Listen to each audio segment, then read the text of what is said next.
Hey guys, it's Leah B from Prestige Veteran Medical Consulting. I'm a U.S. Army veteran, physician assistant, and former compensation and pension examiner. So welcome back to our channel. Today we're diving into an important topic that affects many veterans, and that is cataracts and VA disability.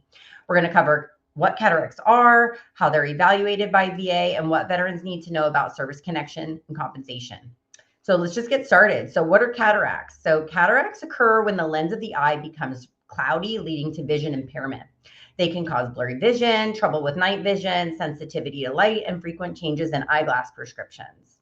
Although cataracts are often age-related, they can also result from trauma, medication use, things like radiation exposure, or other medical conditions, like diabetes. That's a big one, right? So cataracts in the military population. So military service can increase the risk of cataracts through unique exposures. For example, blast injuries, exposure to UV radiation, the use of steroids for other service-connected conditions can all contribute. A 2013 study published in Military Medicine found that ocular trauma was significantly more common in combat zones, often leading to long-term complications, including cataracts. So another study from the Journal of Cataracts and Refractive Surgery highlighted increased rates of early cataract formation in individuals exposed to high-dose radiation, such as during certain military operations. So primary versus secondary service connection. We talk about this quite a bit. So usually when we talk about primary service connection or direct service connection, we're talking about a person who was diagnosed with a disorder while on active duty or as a result of something that specifically happened on active duty. Okay, and secondary service connection, we're generally talking about a disability that was caused or worsened or aggravated, right, by another service-connected disability. So cataracts can be service-connected by one of those two, either of those, right? So let's talk about how cataracts can become service-connected on a primary basis. So again, this applies when the cataracts were caused directly by that service event. So examples could include an eye injury that happened while on active duty from shrapnel or blunt force trauma, exposure to radiation or chemicals like jet fuel, certain industrial solvents. Secondary service connection, on the other hand, applies when those cataracts develop as a result of another service-connected condition. So a common example would be cataracts caused by long-term corticosteroid use to treat service-connected asthma or autoimmune diseases. Diabetes, which may already be service-connected, is another risk factor that can lead to cataracts over time, right? So make sure your medical records and documentation clearly explain how your cataracts are connected to your service, whether directly or secondarily, if your doctor is willing to sort of make some notes about that. So how does VA rate cataracts? So this is not really my area of expertise, but I know it's important to you guys, so I like to go over that. So cataracts are rated under 38 CFR 4.79 using diagnostic code 6027. There are two types of cataracts VA usually considers. So pre-operative cataracts. So if you have not had surgery yet, the VA is going to rate the condition based on visual impairments, right? So post-operative cataracts, if you've had cataract surgery and now have an intraocular lens, the VA typically assigns a minimum 30% rating for each affected eye, assuming that there's some level of visual impairment remaining. However, if your vision remains largely intact post-surgery, your rating could be 0%. So the key factor is how much the condition affects your visual acuity or your field of vision. So for significant complications like secondary glaucoma, retinal damage, those can be rated separately or lead to a higher overall evaluation. So some considerations veterans have when filing their claim are if they're not comfortable doing it on their own, they can work with a VSO, accredited claims agent, or an accredited VA attorney.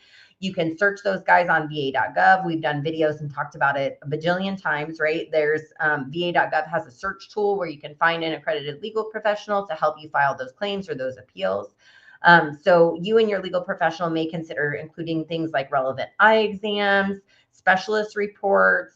If it's a secondary claim, if you have a medical opinion from your doctor or from another medical professional that can comment on how it's related to that other service-connected disability, any lay statements that may be relevant, how it's affecting your life and your daily living.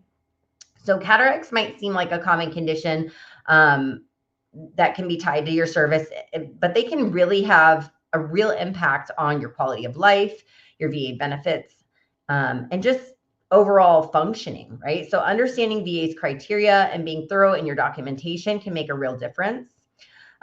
So just to touch very quickly on the CMP examination, because we talk about that quite a bit. We have a big series on CMP exams. So generally speaking, if you're going to be evaluated for your cataracts, it's probably going to be by an eye specialist, like an optometrist or an ophthalmologist. They're going to do different types of examinations and look at that DBQ that you can find on va.gov. They're going to run down that DBQ for eye conditions, specifically the cataract elements, and you'll get you should, after you file that claim, if VA believes that there's enough information to warrant an exam, they're going to send you a packet in the mail discussing where your exam is going to be, who it's going to be with, the doctor's name, how long they've been providing those types of exams, their specialty, just the 5 W's, right?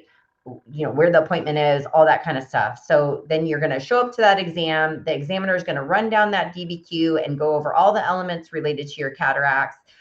Talk to you about the history of your cataracts, when it started, review any medical records that you've submitted or that VA has had. If you've been seeing VA care or whatever, they should have those documents.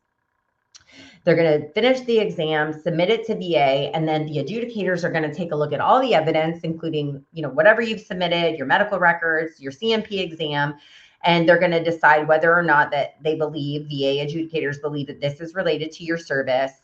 And if they do, then they're going to assign a rating based on what we discussed earlier, what the CFR allows for, based on that pre-surgical or post-surgical ratings and the elements that go into ratings.